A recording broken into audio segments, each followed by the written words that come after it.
میں وہ پیچھے نہیں ہٹتے تھے اور گناہ کرنے سے بہت گھبراتے تھے.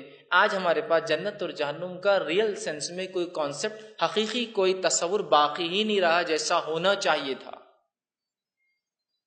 جس کا نتیجہ یہ ہوا کہ ہمارے لیے اعمال کرنا بہت مشکل جاتا ہے، بہت مشکل جاتا ہے نا. نماز پڑھو تو ارے یار مشکل کر دیا اللہ تعالیٰ نے، 5 وقت نماز پڑھو، کم از کم 5 وقت ٹھیک ہے، لیکن وقت نہیں طے کر کے ایک ساتھ موقع دیتے تو ہم ایک ساتھ پڑھ لیتے تھے. صبح اٹھ گئے، صبح 5 پڑھ کے نکل گئے، دوپہر میں اٹھے، دوپہر میں 5 پڑھ لی، شام میں وقت ملا شام میں 5 پڑھ لی. کم از کم ہفتے کی گنجائش تو دینا تھا، جیسے یہودیوں کو دی تھی کہ ہفتے ایک دن صرف ایک دن عبادت، تو پورے ایک دن میں ہم 25 مطلب 5 روز کی کر کے وہ کر لیتے تھے کچھ تو بھی ایڈجسٹ، ہے نا. مشکل لگتا ہے. صحابہ انتظار کر رہے تھے کہ ان کا رب جو جنت ان کو دینے والا ہے وہ کو حکم نازل کرے عبادت کا، اور اللہ رب العزت نے جب نماز کے حکم کو نازل کیا انہوں نے اس کو ایک تحفہ سمجھا اور ہم نے اس کو ایک مصیبت سمجھا. سمجھ رہے ہیں بات کو؟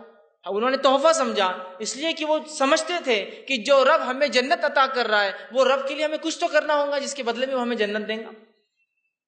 تو ہمیں بھی اس بات کو سمجھنا بے انتہا ضروری یاد رکھیے کہ جنت کیا ہے، جہنم کیا ہے. اور انشاءاللہ عزیز جب جنت کا تصور ہمارے ذہنوں میں جو ہے واضح ہو جائیں گا تو اس کے بعد انشاءاللہ عزیز ہمارے لیے اعمال کرنا بہت آسان ہوگا، اور کوئی عمل ہمارے لیے مشقت بھرا نہیں نظر آئے گا، کوئی عمل ہمارے لیے تکلیف دہ نظر نہیں آئے گا. اس لیے کہ ہم جنت حاصل کرنے کی جو ہے کوشش کریں گے، اور جب ان جنت کی نعمتوں کو، اس کی قدر کو، اس کی منزلت کو، اس کی قیمت کو ہم جان لیں گے تو انشاءاللہ عزیز ہم جو ہے وہ جاننے کے بعد ہر عمل میں آگے بڑھنے کی جو ہے ہم کوشش کریں گے. یہ بڑی اہم چیز ہے، یاد رکھیے یہ بڑی اہم چیز ہے.